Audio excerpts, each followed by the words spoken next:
Hi! Welcome back to the Growing Up is Scary podcast. We are back. And where are we, Catherine? We are in Barbados! Wow! We actually kept our promise on this one. Malta, we failed. We did. We are in Barbados. It is our last night. We've been here for a lot of days. Like a week. Yeah, we spent 4 nights at my bonbon's house, and then we came here to this little apartment on the beach, and we've been here ever since. And we've been having a great time. Yeah. How fun. Catherine, what has been your favorite memory from this trip and favorite thing about Barbados as like a place to visit? My favorite memory is definitely snorkeling on the West Coast. And my favorite thing about Barbados is... That's hard because it's a tie between, like, the water and the food. Mm-hmm. I'm happy you had... I feel like the food here showed up where Malta it was, like, okay. Yeah. It was fun. I feel like I only had maybe 2 things that I didn't love. Mm-hmm. That was it. Yay. Well, I'm glad it didn't disappoint. I'm glad it lived up to all your favorite moments. I would say that the snorkeling was one of my favorites too. I also think that us playing Scrabble with my bonbon was just really wholesome and cute. It was special, yeah. Yeah, it was very special. So I would say this was it was like fun in a lot of sense because I've never gotten to bring like intentionally one of my friends to Barbados. I've done like family friend trips, but it's like my sister's friend group or like we're all just friends. This was like, I choose you. And it was just us. I've also never been without my family. Isn't that kind of crazy? Yeah. It was weird. I was like, wait, because I have my bonbon. She lives here, but I've never been without my mom and my dad and my siblings. So I was like, wait, I'm just here. So it's been fun. Yeah. It's been a blast. We've had fun. Riley, what has been like a new experience that you've had on this trip? Like, what's something that you're not going to forget about this trip? I think it's like more of a deep answer, but I've been here once since my granddad passed away, and that was my bonbon's husband. And last time I was here, it was with the family, and we were kind of distracted. And I think that I learned a lot about where my bonbon's at because she was very open with Catherine and I. She was driving us around the island, and I think that was really just special that I think she opened up to not only me, but like to her, a stranger. And so I think it was very special to feel like we got to be there for her because we are her family. So like visiting is like the only time she really gets family in town. So I think that was really special. And I could tell there was moments where she was like choking up talking about stuff. And I just feel like it was good that we got to be here. So that was like a deeper answer, but it was really special for her. This summer is crazy because this is kind of our not wrap up summer podcast. We'll probably have one more before school starts. I don't know. This is one of our last ones of this summer before senior year. How would you describe this summer? Oh, wow. I feel like this summer has had a little bit of everything in it. Like, literally everything. Every emotion. All of it. It's been a crazy, busy, fun, exciting, new experiences every day, magical summer. Yeah. I agree with you. It's been everything. Like, jam-packed with travel. Yeah. I was thinking about it the other day, and I was like, this was the funnest but kind of like weirdest summer. Yeah. Because it was great. It was not a bad summer, but it was so weird in so many aspects because it's like not a kid's summer anymore. And for me, like, I know you have an older sister who's getting married and stuff. For me, I'm like, my siblings are in Texas this summer. I wasn't with them this summer. Just we went and did stuff, and then we came back. But then, like, this summer had a lot of weird moments throughout it and, like, funny stories. And it's just, like, we're coming out of summer with memories, but it's not like something magical came into the summer or anything major left. I feel like magic is the theme of the summer. Yes. Very magical time. Yes. Very magical. We've been really into H2O recently. We have. By recently, I mean every moment. Wait, was last night our first night? Yeah. And we're on What episode are we on? 14. Yeah. Yeah, I'm doing the Julia Fox. Yeah, when it's like, Yeah. I did it myself. Yeah, I did it myself. Sorry about the shaking. We've been in the ocean, though. So we've been thinking of mermaids. They've been on our mind. Yes. And we really messed up on not bringing our own mermaid tails. Missed opportunity. We won't do it again. It's okay. Honestly, I'm glad we didn't, because we didn't have a lot of, like, opportunity to, like, whip them out. We whip them out at the beach club. That's what I'm saying. Everywhere we went was very populated. Or the times when Noah was in the ocean, it was, like, weather storms. I've never been here where it's the rainy season.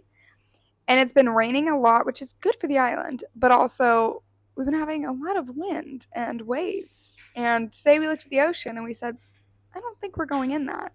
No. Looked like a red flag type of terrain. Correct. And there was seaweed. So we had we had some good ocean days. And all of them were good ocean days except for today. We got in the ocean every day. Yeah. Yeah. That was awesome. Even the first day we landed. Well, made the most of it. We touched it. We touched it. We did touch it today, too. We've touched it every day. We will touch it tomorrow. We will say goodbye to the ocean. We will. We will say goodbye to the ocean. We'll say not goodbye. See you later. See you later. It's not goodbye. See you later. Until next time. Until next time.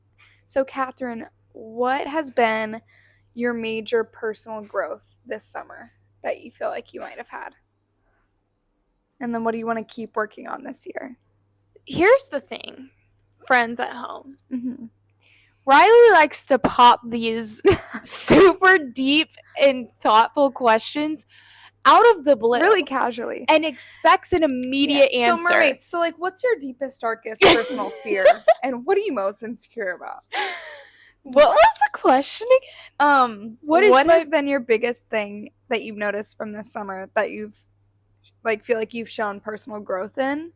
And then what is something you want to continue as your goal leading into the school year? What is something that I've shown personal growth in? Mm-hmm. This summer? Mm-hmm. I have one for you that I've noticed. Ooh, we can do what we've noticed for each other and then our own answers. Okay. I would say mine, I mean, I've really tried to say yes more and just be a little bit more outgoing. Mm-hmm.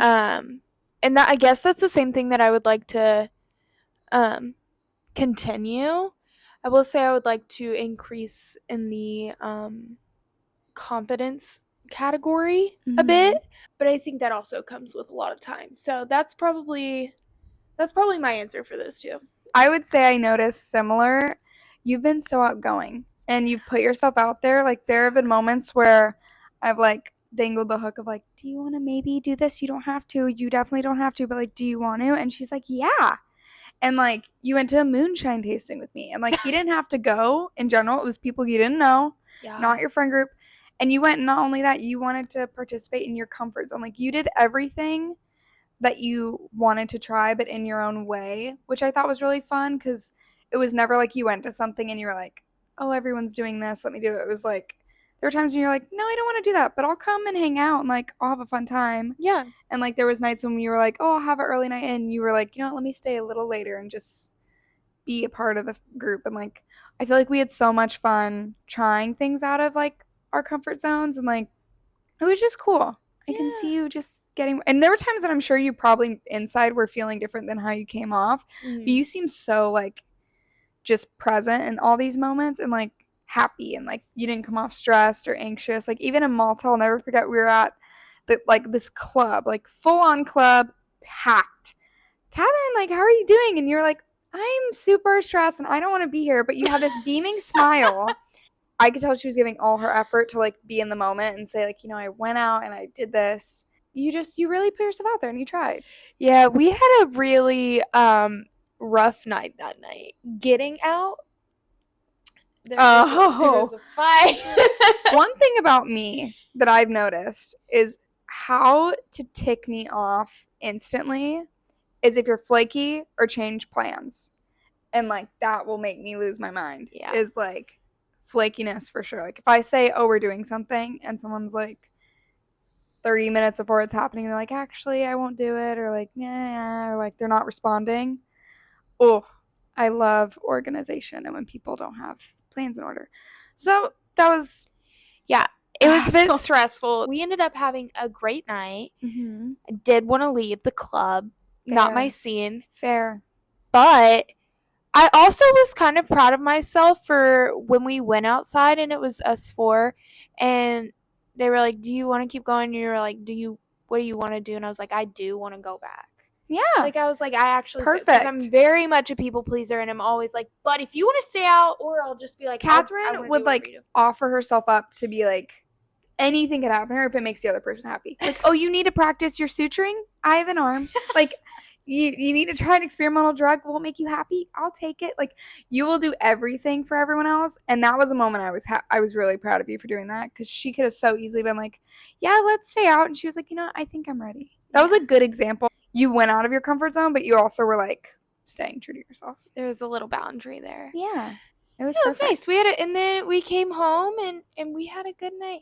We had so much fun in Malta. Yeah. And I haven't really thought about it much or unpacked it recently. Mm-hmm. And so now I'm bringing up all these memories of, like, the first night. We got dinner and we didn't eat it all, and we put it in the mini fridge in our room, and we went to bed, I think at 6 p.m. Mm-hmm. It was I think it was 6 p.m. It was obscenely early. And we woke up at, I think, 4 or 5, and I ate my cold in the morning fried. Yes, in the morning. 5 in the morning. 5 a.m. And I ate my cold fried rice, and you had some leftover big pizza thing. Yeah, because we didn't have microwave, and we watched Perfect Match. Yes, we watched Perfect Match while we ate our cold leftovers at 5 in the morning, and then we just went back to sleep. It was amazing. It was amazing. It was such a fun time. I feel like Malta was like a interesting trip in the moment, because it looked like a different country than what we thought when we landed. Just a lot of figuring out where we were and then what are we going to do here, because I think we hop on the planes. We get on the planes and we go, and then we land and we realize we went. We're like, oh. Yeah, I did no looking up for Malta. I looked at like no photos. I had no memory of anything that Brooke had showed me. So I was like, we're just going to somewhere in Europe. And so when I landed, I was like, okay, now I know where we are. No idea what's close to us. So we figured out to where I agree. Now, in retrospect, we can like observe these memories, and it's so fun. It is. It's fun. Like, I ate rabbit. What the heck? That was crazy. Super fun. Yeah. I can't believe all the stuff that we did. We did a 4-wheeling tour. I started my summer here. Yeah. For like 2.5 weeks. I started my summer in Greece for 2 weeks. That's crazy. And I was back in Lexington, then Nashville, then back in Lexington, then back in Nashville, back in Lexington, Nashville, Barbados. Yeah, we turned 21 this summer. Oh, yeah, we did that. We turned 21. That was major. That was major. Yeah, we're crazy. I feel like we maybe mentioned that on the last episode. We did not do story times about that, and we don't have to go crazy into it, but like that was so eventful and so fun. And like your celebration was the most wholesome, like perfect way to celebrate you and Lexi. Yeah. Like it was all just so, it was really, really just everything happened as it was supposed to happen, which was really cool. Mm-hmm. It was really cool. If you haven't seen Twisters, go see it. Yeah. Oh, yes, it was your turn. Your turn. My personal growth this summer. My summer has been a absolute emotional roller coaster, and poor Catherine and Lexi have like heard not only all the stories but every internal thought and feeling, because I just say everything out loud, and I'm so sorry. No. But I don't know. It's been a really weird. There was parts where I feel like I was like, okay, I'm really standing up for myself and growing, and then like get myself in a predicament, and I'm like, I don't know if I can say I figured that out or something. So I don't know. What do you think mine is? Maybe that'll kickstart. I feel like I'm really confused right now in life, so I don't know what I've like overall grown in. I kind of think yours is similar to mine. I think you've definitely been more outgoing. You've been asking people to hang out and go do things. You've been putting yourself out there. You've been going out more. Oh, yeah. I feel like I agree. Yeah, I've done a lot more. I feel like I treated this summer in Nashville like a college semester that a kid normally has, and that's what I've like been validating is like I've been going out and doing things and like you said, like putting myself out there, because in the school year, I haven't had the ability or just way to compartmentalize to do that. So I agree. I feel like I made the most of the summer, and the fact that I feel like since we both turned 21, we were like, let's go do these things that are really big in Nashville that we couldn't do now that we are legal. So I would agree. It's good. Yeah. I feel like going into this semester, I want to get back to like put together mentally. I feel like it's just been a big roller coaster. And so I hope that I'll kind of feel like I'm back to myself soon.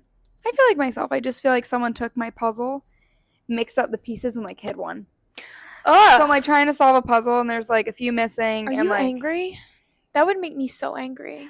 I feel angry, but not at like myself, but at the fact that I feel like medical stuff has made me angry. Yeah. I've just been on a roller coaster with medical stuff, and I feel like for so long I was blaming myself for like, why is what I'm, you know, like using product wise not working, or why am I like feeling off, or why can't I like get my emotions together, or like all this kind of random stuff.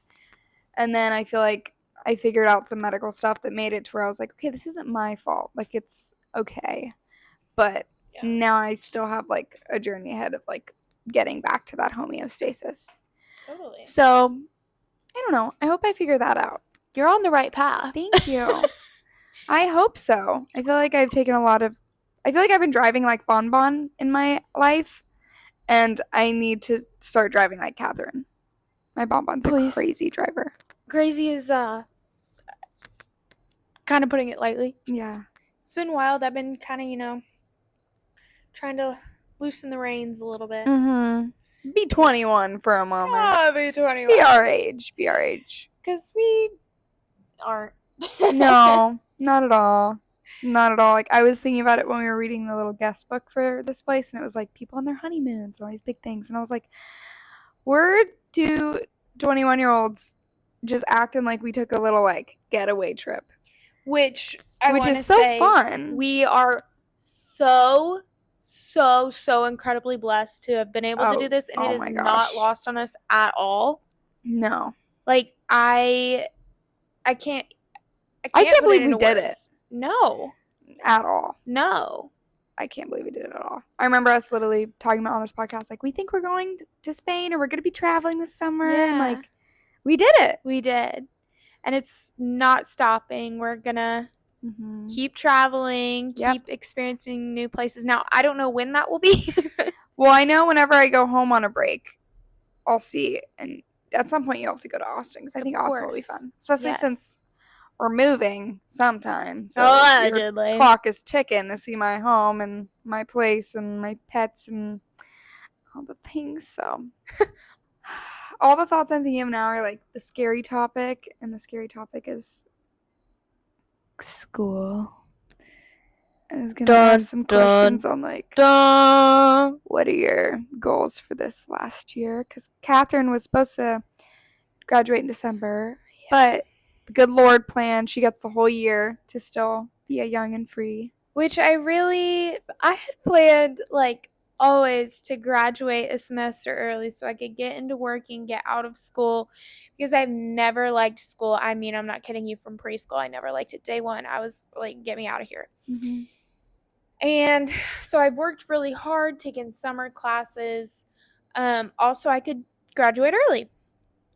Well, came to my attention only a couple weeks ago that unfortunately that's not going to work out anymore. So I will be staying in school until next May. Now my last semester I'll be a very part-time student. But anyway, I won't be graduating in December. So that was a really tough pill for me to swallow, but I do think that that was God being like, girl, you gotta slow down. Mm-hmm. You gotta slow down. Because I'm very much, if I know the finish line, I just want to get it done. Mm-hmm. I don't want to like procrastinate and just sit on everything and just feel like I could be doing more when I'm just stuck at school. But at the same time, everyone I talk to is like, oh my gosh, why do you want to rush it? Like, please just stay in school and everything. And I know this semester is going to be a whole lot of fun. And I think that it's a week from today. Sorry, I didn't mean to say that.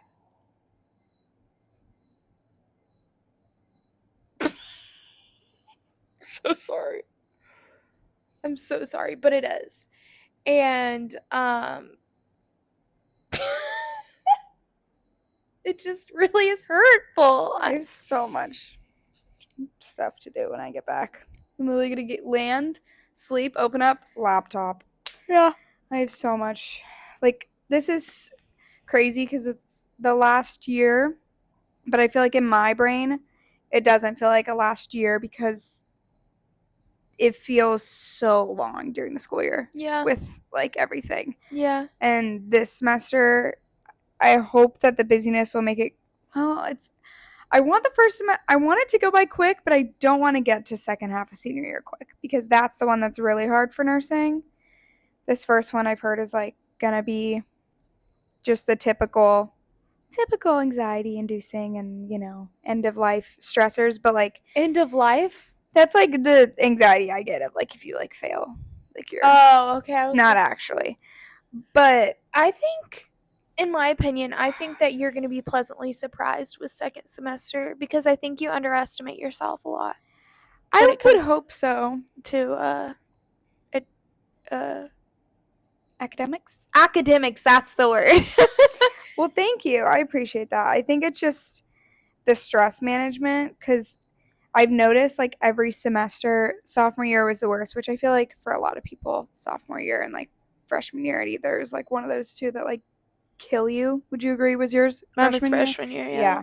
It's one of the two that you're like looking back and you're like, wow, I made through that. Where was my sanity? Yeah. And sophomore year was that for me where I was like riddled. Like every test, every moment, I felt like I was on the verge of like failing out of everything. And I never was close. But the anxiety like took me so just spiraling. So I feel like this year I really want to like study and work hard, but like also like just it's okay. Like take a breath. Like it's okay. And I feel like as like this semester is going with everything, it's going to be crazy, but the clinical aspect is I think is just a cherry on top because it's 2 clinicals and they're both 12-hour shifts.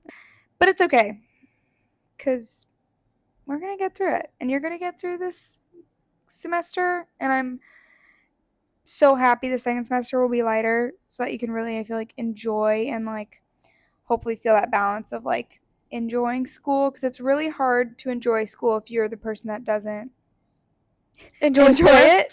Yeah. Which sounds so easy. I feel like people are like, oh, just like enjoy it. Like, yeah, but I know what I'm going to end up doing is just filling my time with work. Yeah. Because I don't really love free time. Yeah. Maybe that's your challenge. Enjoy time with yourself. I feel like I'm very independent and do love my alone time.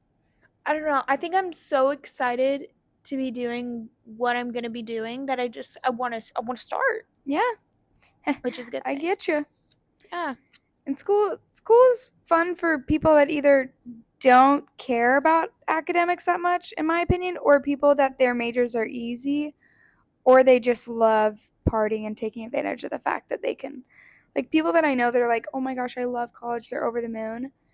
And there's obviously a big like variety of people that love this, so this doesn't apply to everyone, but I remember visiting my friend at her college in Colorado and her friends were like, oh my gosh, I'm obsessed with college, like I never want to leave. And I'm like, oh, like what are you doing? She's like, oh, I'm doing, I don't even know, some random major communications. She's like, but I never go to class, I only show up on tests and stuff because they don't care about attendance. She's like, I like never go to class.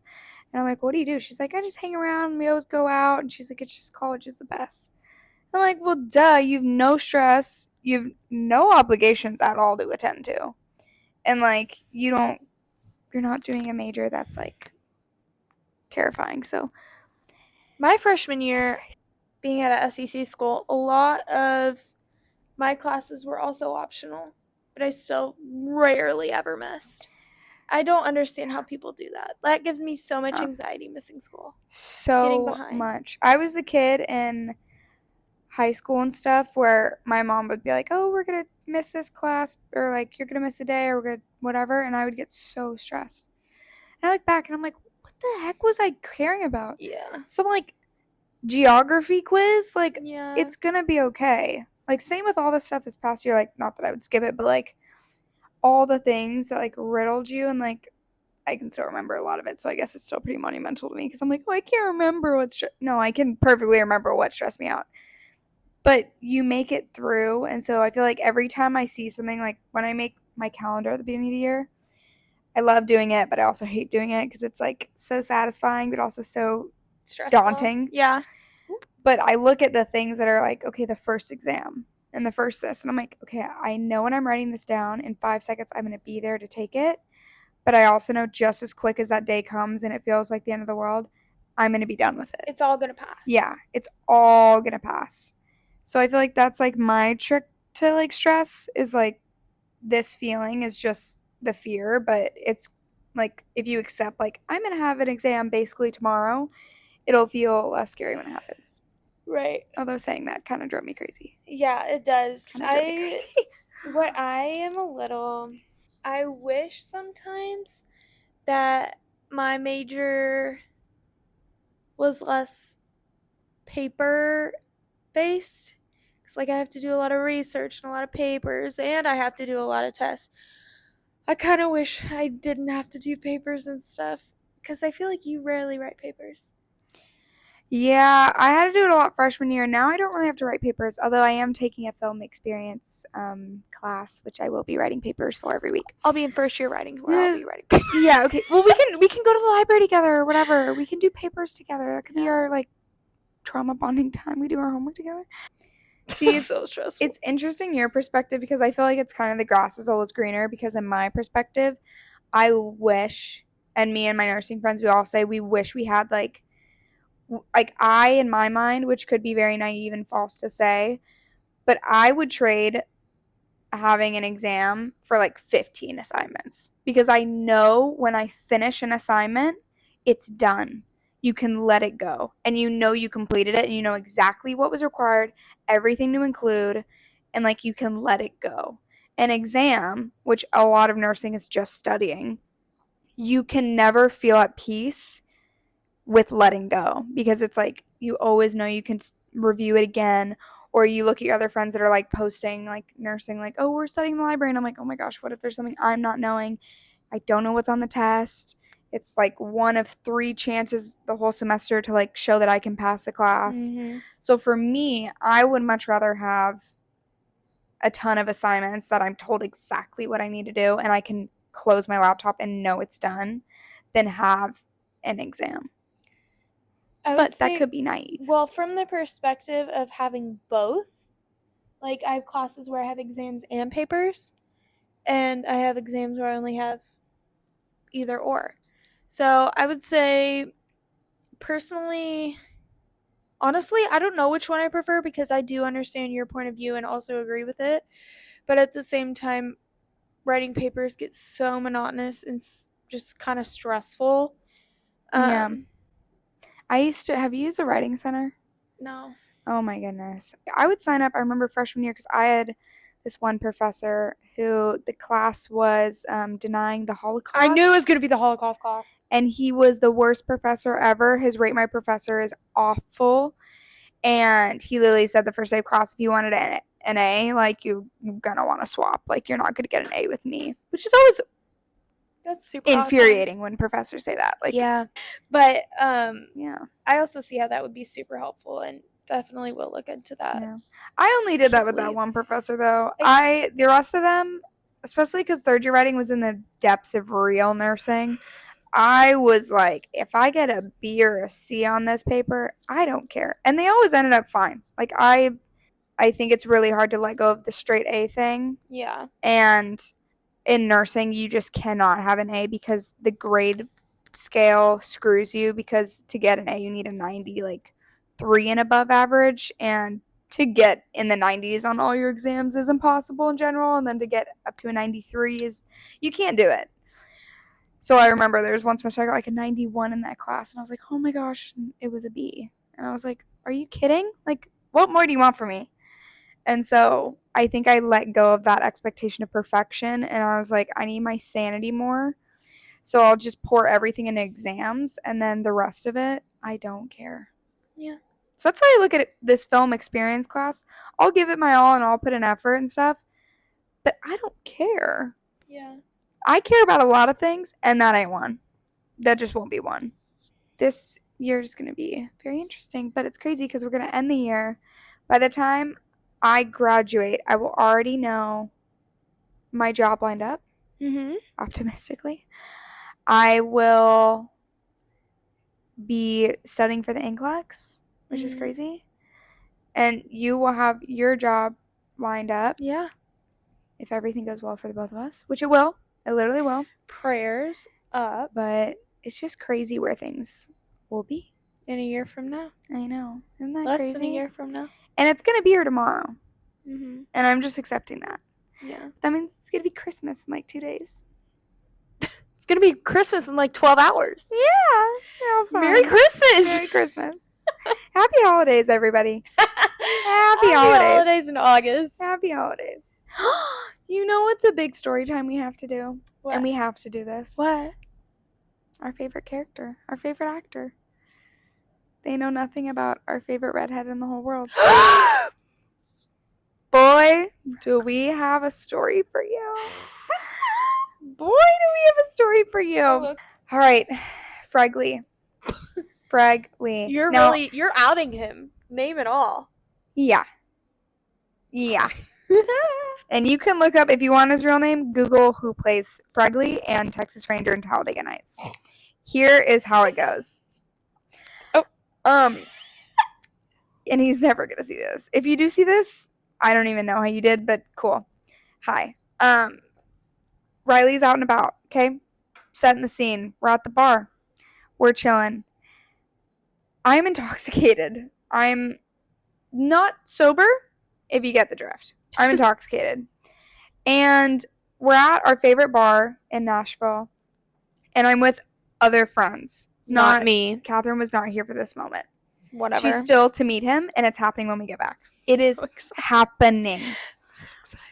But we're there, and I'm drinking, and I'm someone that when I'm drinking, especially with this going out friend group, I'm dancing around. I have a I am very outgoing in this friend group. I would say me and my other girlfriend, we lead kind of the energy.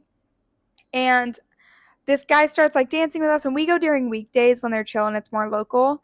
And it's nothing like trying to romantically dance with you. It's just oh, spin you around, it's fun. And she comes up to me and she's like, "That's Fregley." And I'm like, "Who is that? Is that his name?" She's like, "No, have you seen Diary of a Wimpy Kid? Fregley." And I'm like, "No, my mom thought that was gonna rot my brain. I've never watched that." She's like, "Well, have you seen Talladega Nights?" And I'm like, "Duh." She's like, "You know the little redhead shithead thing, that kid, Texas Ranger?" And I'm like, "Yes." Thing is crazy. Yeah, thing. I was like, "Yes." She's like, "That's him." I'm like, "Are you joking? Because he's a redhead? Is that an inside joke? Or is he really him?" He's like, "No, that's the actor." And I'm like, "Oh, this is cool." So the next morning, it really sinks in with the anxiety that I'm seeing these photos that I danced with this man. And somehow, I guess I gave him my number drunk, or he got my number. He texted me the next morning. Anyways, it was super funny story time that I woke up that morning and I danced with Fregley. Come, another few nights out, I keep running into him. And then it's we're kind of oh, if I'm out, he's always texting am I out? And we're all going out and seeing each other. And he's super nice. This guy's really sweet. He's very talkative, buys us drinks. He's not the kind of guy where it's he's buying drinks with kind of an intent to them, if you get what I'm saying. He's genuinely just social butterfly, super inclusive, very nice guy. And there's just been a few funny stories along the way. He's been really nice to invite me to some VIP things, and unfortunately every time he asks me, it's either I'm leaving actively that area of the bars, or I'm just, there's no way you're getting me dolled up and out of bed right now. He offered me some Kenny Chesney like, I don't know why you back, think that's CMA. I don't know. To me, that was like the big thing this summer. Also, it was the last time I was at that stadium.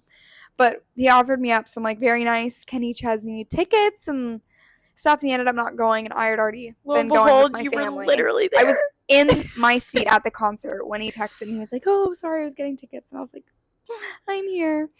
But he's been very generous.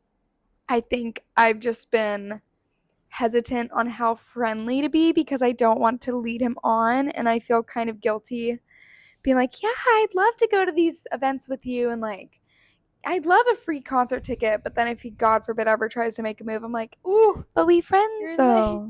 But we friends though. So I don't know how to dance around that. But I feel like from what I've heard from others is like, just because you're a girl and someone's being nice to you, why do you feel like you have to give them something in return that they want and compromise? Why can't you just accept gifts that they're offering? It's their choice. If they wanted expectations, they should set it up before they offer grand gestures. Yeah. That's not on you to feel bad. Yeah. So, I don't know. Probably going to see him. Well, no, we are seeing him again because Catherine's going to meet him. And while we were in Barbados, we had some downtime at night, and we watched all of the Diary of a Wimpy Kid series. Not in the same night. To be in the know. We had to know what he was acting like because everyone made it seem really bad. Yeah. I think it was like a little embarrassing, but like it was real just middle being schoolers silly do kid. That. Yeah, it's like carrots in your nose. Okay, whatever. The booger scene pushed it for me a little bit. Yeah, but he honestly, he was just being a silly, weird kid. And that's what because I had texted him like, oh, we're watching, guess what we're watching? And it was like a photo of it. And he was like, oh, that's such good blackmail. I was like, no, like, you were just kids. Yeah. Like, we were all weird middle schoolers. Are you kidding? I thought I played vampires like for real. I bought cranberry juice from the store and like religiously would drink it, pretending it was blood. Like, you're so weird. Real for that. Yeah. Like, literally, me and my friend played vampires and we would actually bite each other's necks. Like, to become a vampire. I was like, no, don't bite me. And I was like, ah! And then I had to have cranberry juice. We were weird. Yeah. We played mermaids. I secretly would never. I'd act so mysterious around water. Like, literally, H2O changed my life. I was like, oh my gosh, I can't touch the condensation. Let me put a napkin on it. Like, you're just full of wonder and you're trying to figure out yourself and social status and friend groups. And, like, you're just weird. And you're, like, growing weird and everyone else is growing weird and no one wants to talk about it. Weird is the normal. Yeah, you're just weird. It's okay. Yeah. Now kids think they have to be models and it pisses me off. Wear the non-matching socks with the neon t-shirt and the scrunchie that's zebra. And, like, who cares? Wear that side pony so high it's so weird. Like, make your hairline just rank. Like, be weird. Like, the rest of your life you'll be trying to strive for beauty and perfection and whatever. And, like, as I'm sitting here. Well, I mean, like, striving for beauty and like, perfection.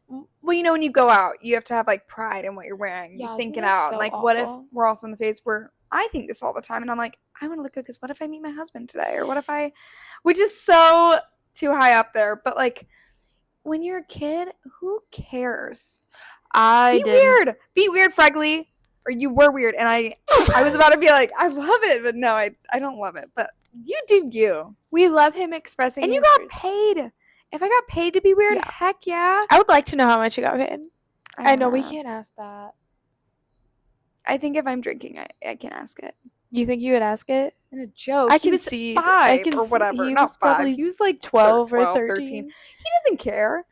I mean, I'm happy if you. Can you ask him? He drove one of the nights. He literally drove. This sounds so bad. He drove me home, but not like that. Okay. Did I tell you about that? Yeah. Yeah. We had been out drinking, and I wanted to go home, and everyone else was going out, and I was like, no, I'm gonna go home. And my friend Gina was like, she hates Ubers. She like said that to him. She's like, she hates Ubers. He was like, oh, like my car's around the corner. Let me take you. Poor guy. To his defense, he did not know he was gonna have guests in his car, but it was a mess. It was a bit messy, and it was kind of embarrassing. He had to open the door in front of me and like literally be like, hold on, reach in, move stuff, take trash. Like he had to open up. Was it stinky? No, it was just shit everywhere. Oh. His back seat had like guitars. Like it it was really messy. And, like, he had, like, a half-drink drink that probably been, like, sitting there for days, and he had to, like, literally, like, pour out on the ground and, like, throw the trash in the back and, like, move it over. And I was like, it's fine. Like, I'm not someone that's high maintenance like that. Also, I'm aware enough to know you didn't expect to take a girl back to her house tonight. Yeah. You know, like, I don't know. Which is a green flag. I could tell he was very stressed. He was like, oh, I feel bad. And well, now he knows where he lives. Not that he'll ever be making it here. Yeah. Or maybe what? I don't know. I'm scared of this conversation. What? I don't know. No, it's fine. He's a funny friend. I think it's just like one of those friends that's like fun to have in Nashville. Yeah. And he's very nice. Like, he seems like a really great person. Mm-hmm. And I think it could just be fun and giggly. And whenever I do go out, I am going to text him and be like, we're out. Yeah. Because it's fun. His new show. No, I don't want to drop his real name, but I want to. You did. You said if you wanted to figure out who it is, just Google. Well, yeah, but I'm not going to say the real name, like, right now, of, like, you know. But look it up. Because if, like, give him the credit. Watch him stuff. Follow him on Instagram, TikTok. Show him some love. Don't tell him where you found this from. Please. Please. He's so well connected. He is. He's like, I was looking at his followers. I know. Well, he was like hanging out with Post Malone. Yeah, he's like very connected, but he's very sweet. He's very sweet, and I do want to hang out with him more because he just seems like a good guy. And also, this is my home base until a husband swoops me away. Literally, I will not be moving until I have a family or a reason to go. Like, seriously, from Nashville, because all my work will be here and everything. Oh, guys, I met. And this is probably never going anywhere, but I met the most gorgeous man I've ever seen. Ever seen. In person, he was more attractive than online. He was stunning. Like, he was like the guy in the rom-com where everyone's like, who's that? Over there in the corner by himself. Like, and he was standing by himself, and I approached him. This, oh my gosh, he was so attractive. We're going to have to go to one of his things because he had... Okay, let me say the story. So I went to my favorite bar in Nashville, and I see this super tall, dark-haired, perfectly done, great, mature-looking fit, gorgeous man, okay? Like, gorgeous man. Gorgeous man. And he's standing alone. And I'm like, guys, I want to talk to that man. I want that one. Eeny, meeny, miny, I choose him. So I work up the courage and I go over and we're talking and he's sweet. He's very like reserved, but I end up talking to him and his guitarist and he's a musician. Unfortunately for me, I've been having some trouble with musicians as of the last year. So he's a musician with my luck. And we're talking. He ends up playing on stage for a second. Think of if Chris Stapleton had a son. That would be him in a voice. In my opinion. It was just so good. And I was like, okay, this is so much more attractive now because you're actually good at singing and it's crazy. Talk a little more. He gets my number. Text me like, oh, we should see each other again soon. I was like, yeah. And I was hoping he'd follow up with like a date. He never did. But I knew he was playing at a place and coincidentally I ended up going there. And I realized upon walking in I should not have walked in because I was with my mom and my sister. Yikes. And I did not want this man to think I brought my family to see this guy I talked to once. And I left and he had texted me after that he saw me. And he was like, oh, you should have said hi. I tried to get your attention. And I was like, oh, sorry. I didn't want to interrupt your set. Well, I was actually just running away from him. But he was like, next time come say hi. That's a good sign. It is. But like, ask me to hang. Like, what is with men not asking people on dates?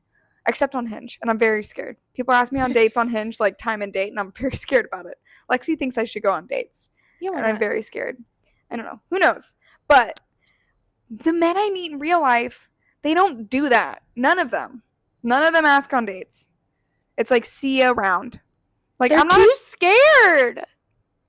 Grow up. I would do that, and that's what's so frustrating is, like, I would literally have, like literally said to that man, can I take you on a date? I'll pay for you. Can I take you out? You would have said that to him? No, but like I'm saying, like I would have been like, hey, like, do you want to grab coffee sometime? Like something like that, super casual. Like I would have said that when he left, and I thought about being like, yeah, like if you ever want to grab coffee sometimes. He was like, we should see each other again soon. I was like, yeah, if you ever want to grab coffee or Coffee. You ever want to grab Some coffee? But I wanted to be like, yeah, if you ever want to like grab coffee or something soon, like let me know. I wanted to hit him with one of those of like, it's okay, you can ask me. But I didn't want to come off too strong because I'm so you weren't paranoid. Intoxicated enough. Why? If you had another drink, I bet you would have. No, I really was like aware because I feel like this summer's I for a good portion of the last like few years of college, I felt very confident in myself in a lot of ways. I am like proud of myself that I was very confident in men's situations. I not saying I picked the right ones, but I was able to carry myself and like I felt confident with that. I felt confident talking to people and communicating and like going out of my comfort zone. I felt confident in myself and my image. I felt confident in all these ways. And this summer, it all flipped. And so now I like just feel so not confident to where I was like, I wanted so badly to be like, yeah, let's go out on a date. But every time I approach or talk to anyone new and I go out, which is so toxic, I literally am like, my skin, my skin, my skin, my skin, my skin, my skin, my skin, my skin. Like I'm talking to them actively and I'm like, oh my gosh, I wonder if he can see the pimple on my face. And oh my gosh, what if he's just staring at that? And oh my gosh, what if he doesn't think I'm that cute? And like my mind literally when I like said like the whole like talking to him and I wanted to say see you again, all I thought about was like, but if I say that and we do, what if in the light of day he can see that mark better? Or what if like it's so not fair and healthy. Mm-hmm. But that's the problem is all these hinge dates like Lexi's like, you should go. Like Lexi has some friends where she kind of went through the same thing where she was in a really long relationship, broke up, and Lexi's like, she went on a bunch of dates and they're all lighthearted, but like it helps build your confidence because they don't have to work, but you feel like you can know how to like approach men and like, you know, if you're doing it safely, it's like you get that confidence back. But I just feel like I'm just so scared to meet them in person because I'm like, I know they think I'm like pretty in these photos, but like, what if I don't look as pretty in real life anymore? And that's also not fair and stupid, but that's why I'm so scared to do that. But I do want to see him perform again. But I also really am traumatized by Broadway Boy and how the music thing ended up. And I don't know. And I feel like if he wanted to hang out, he would have reached out. So, but I don't know.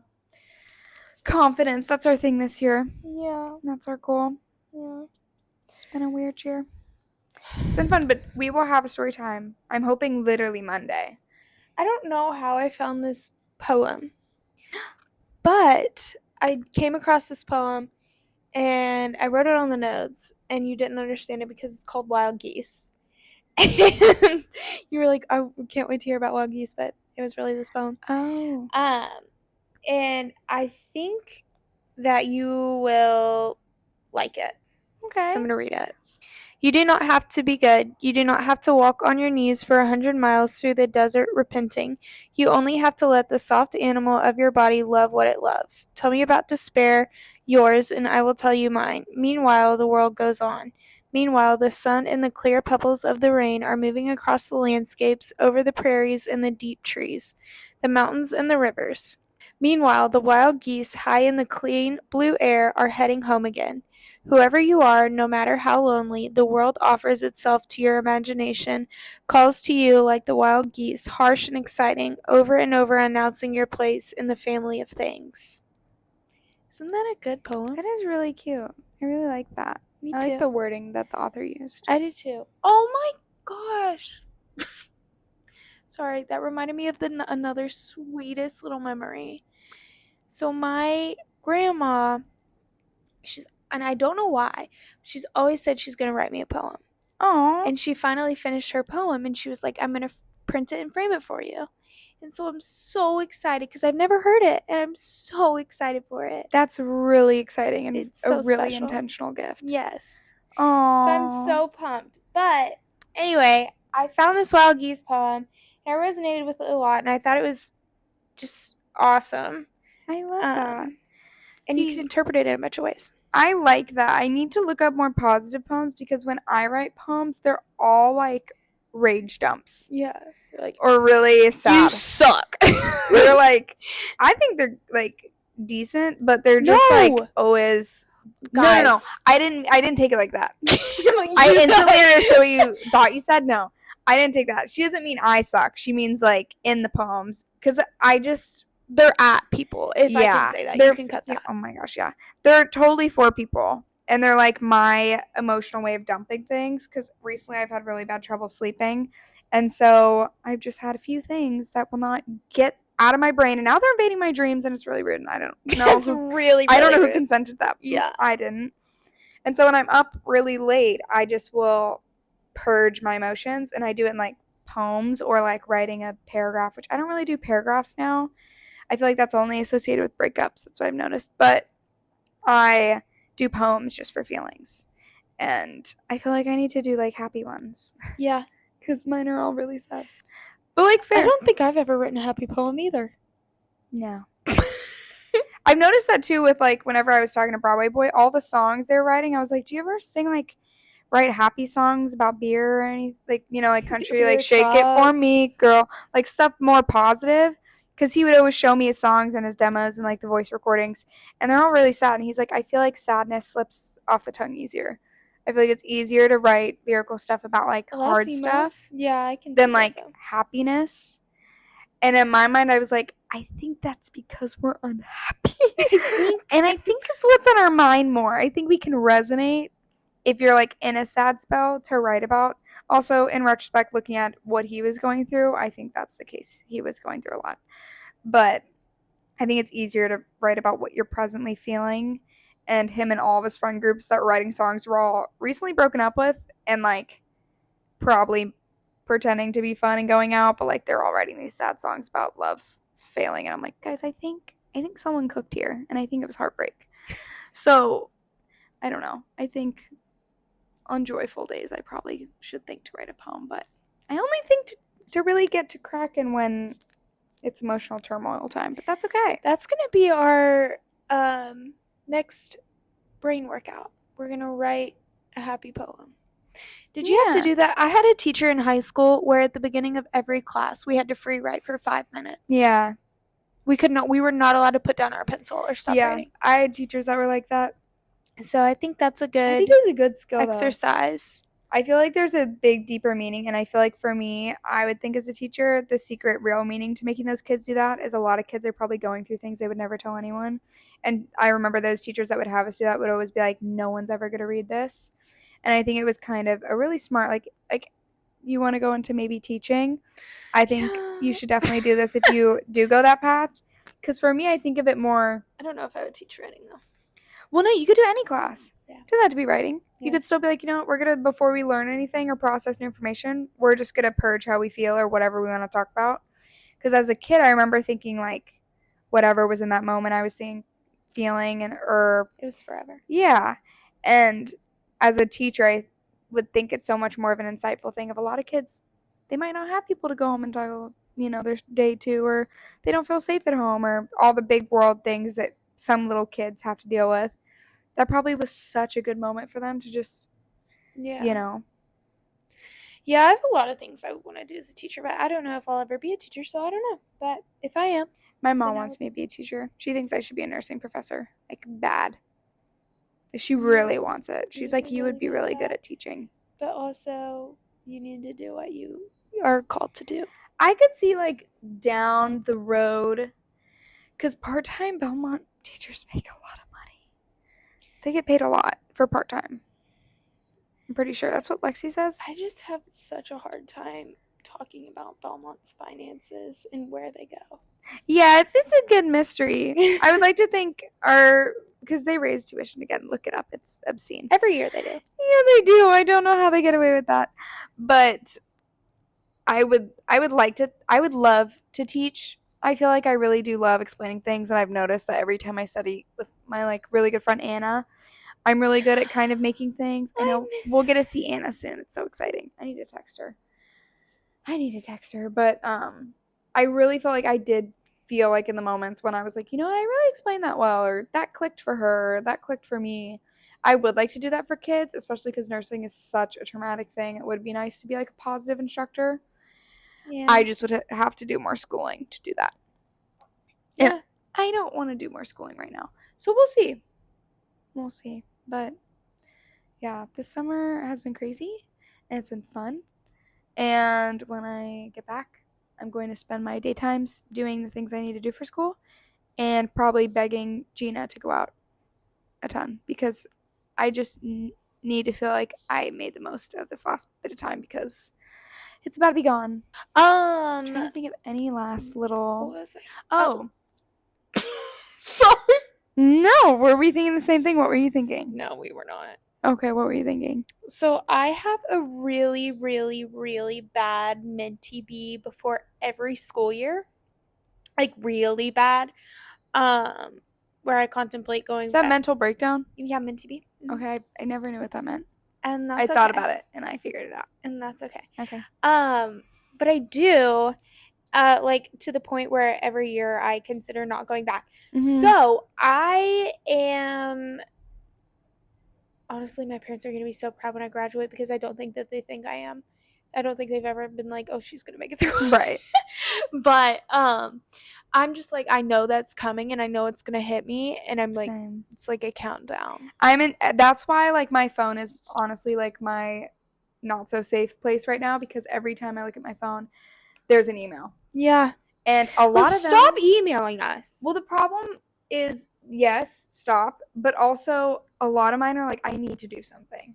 Like, a lot of them are Vanderbilt being like, you have to redo this password or, you know, you need to submit these things for nursing and you need to do this. And the deadlines luckily are after we get back tomorrow, but I can't access anything because there's no IP address here that works. So I can't do anything. So I feel like there's this mounting of like pinned, marked as unread emails that I have to do and I can't. And I feel like I'm about to have a mental breakdown about the school year as well. And we're going to do it together. Yeah, mental breakdown's coming. But I'm trying to tell myself it's coming to make it okay when it does happen. I think I also need a really good cry. I've thought that for a while. Yeah. I haven't cried in a while, and I really need to cry. Yeah. There's a lot of things I need to cry about, and I just need one good cry sesh. But I don't want to do it. It's so draining. It's really draining, and then your eyes get all puffy, you know? It's like I need to, but I don't want to. Yeah. But I kind of want to, but I don't. I kind of would like it. Yeah. I feel like you and I both cried for so many years to where now I like only I'm a big cry. ex-crier. Yeah. We went through a giant crying stage. Yeah. Every day, all the time. Now I've got these in the car.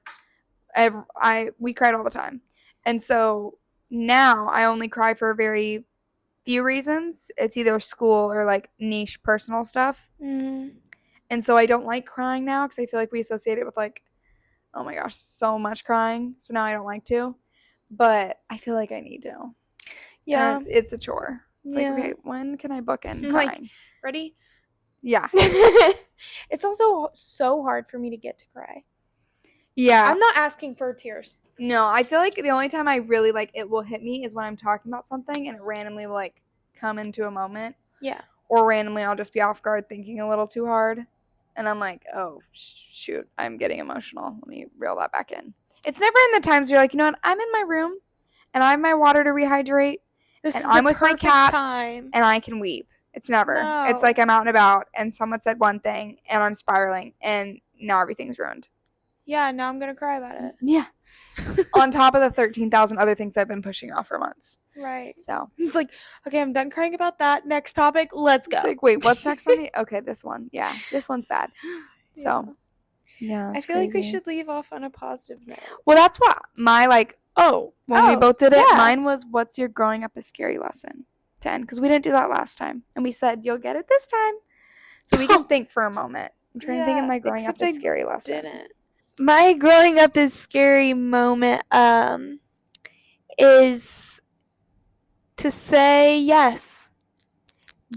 If it's safe, say yes. Go out of your comfort zone. Do the thing that scares you. Just do it. Unless it's unsafe, then don't. Growing up is scary when you realize you have the freedom to decide your entire experience on Earth. Definitely should have done that. What do you mean? I think when you realize the only experience you get living is everything that you decide to make in like a part of your life, it is scary. Yeah. It is scary.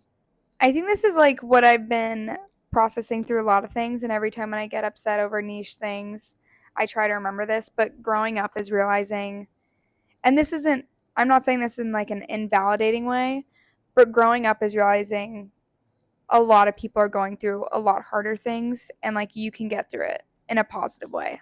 And like maybe my wording isn't that right, but I'll get really upset over like small things that like aren't that big of a deal, or I'll get really stressed over stuff where I'm like, you know what, it's okay, like it's all gonna be okay. And I feel like I've said this 1,000 times, but nursing has changed that perspective where I'm like, if these little kids or these people or these circumstances people can get through or face every day, and like they can get through it. I especially think with children, like if a child can handle major life altering crisis things, and that's their whole life is going to have to deal with that because of circumstances, like I can get through this stress of an exam. I can get through this insecurity of this moment. I think I just try to remind myself of that. And I think when you grow up, you realize that, because I feel like as a kid, you think in your own bubble, and it's like everything is like your own ego, like kind of view. And growing up is realizing like there's perspective. And I think that's why I try to control my stress with like perspective. Yeah. So I've been trying to realize that. Something that's made me realize lesson. that too is trauma candy salads. Mm-hmm. People are like crazy the trauma candy salad on TikTok. Like people will say stuff, and some of it is like just a crazy event. But like you think of like if someone really sat down and was like, "Okay, trauma candy salad. I went through this as a kid," and then you're like, "I went through this thing." Like if you really made it deep, like everyone's been through so much. Like life is so hard. Yeah. And you can still make it so beautiful. And so I think realizing that, and like especially in college is hard because your whole world and worth is around what you're studying and your job. But like your life on earth isn't your career. Right. That's just what you do to pay for your life. Yeah. Like you can make it your passion, but this one thing of what happens in a class doesn't dictate the quality of my overall life. Like when I die on my deathbed, I'm not going to be thinking about nursing school. No. I want to think about what I did in my career probably, but it's going to be family and memories and magic and all these things. It's not going to be about this. So I think realizing like when things don't go your way in this phase of life, this is literally just a stepping stone phase. Like this isn't like real life yet. It's just training you to pay for the rest of your life in a sense. But I think that's a good perspective thing. And I probably need to rewatch this whenever I'm stressed in nursing and be like, yeah, okay, what did I say? What was my great advice for myself? Like the end of the world. What did I say to myself? So future Riley, it's okay. It's okay. And if it's not okay, it's gonna be okay. Right. Right. You're okay. You're fine. You're fine. It's fine. Go to Catherine's room and knock on her door. Please. It's fine. Scooter will follow and it'll be really cute. I miss the cats. I miss them too. I'm so excited. We'll see them in like 14 hours. Yeah. We're crazy. So close. We're probably going to pack. Yep. And get organized and have a cold one, have a poppy, sit down, watch too much and too many moments of Mako Mermaids. H2O, and eat some popcorn and candy and just enjoy the fact that we're on an island. Yeah. We're on an island. We are. And we're going to live it up. Mm-hmm. But we will see you soon. And thanks for watching. Thanks for watching. Bye. Bye.